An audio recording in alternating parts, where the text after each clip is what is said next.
Why are India's Air Force planes falling out of the sky? Are India's aging Air Force planes falling out of the sky? All air forces have accidents, but accounts of Indian warplanes crashing on training flights have become almost routine news. The incident came on October 16, 2014 when a Russian-made Sukhoi-30 crashed in eastern India. Both pilots surviving after ejecting for unspecified reasons.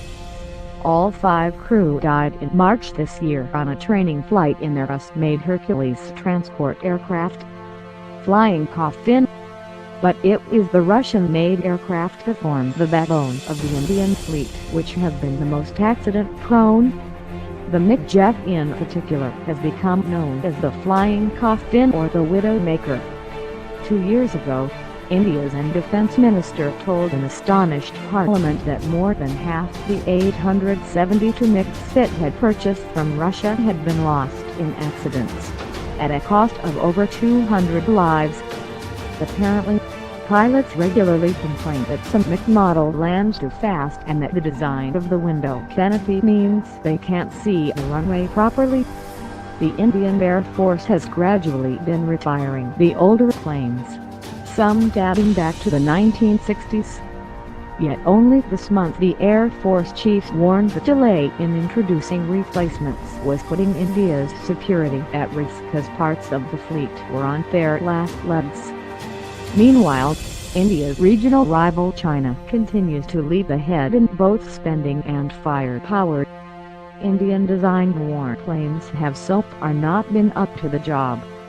But more than 2 years since a deal was signed to buy 126 Rafale fighters from France, the bargaining goes on.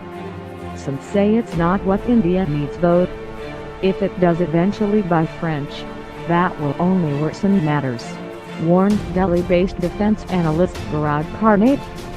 "We have a diversity problem," he says, referring to the wide variety of planes the Air Force already uses, making it much harder to keep training and maintenance up to standard.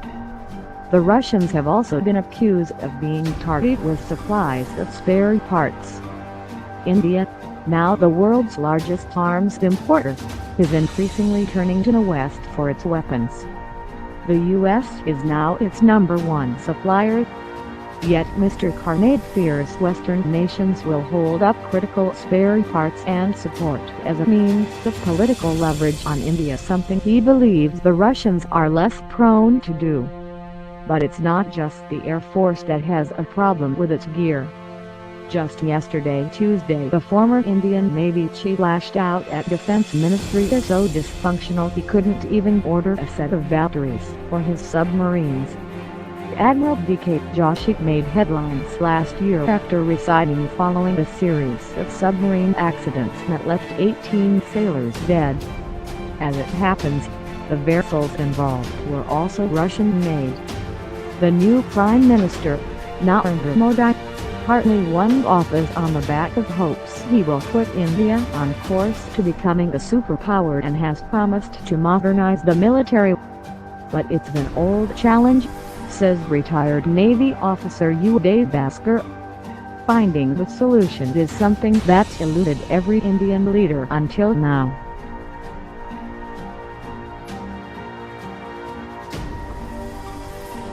Thanks for watching and please like and share this video. Subscribe for more videos like this.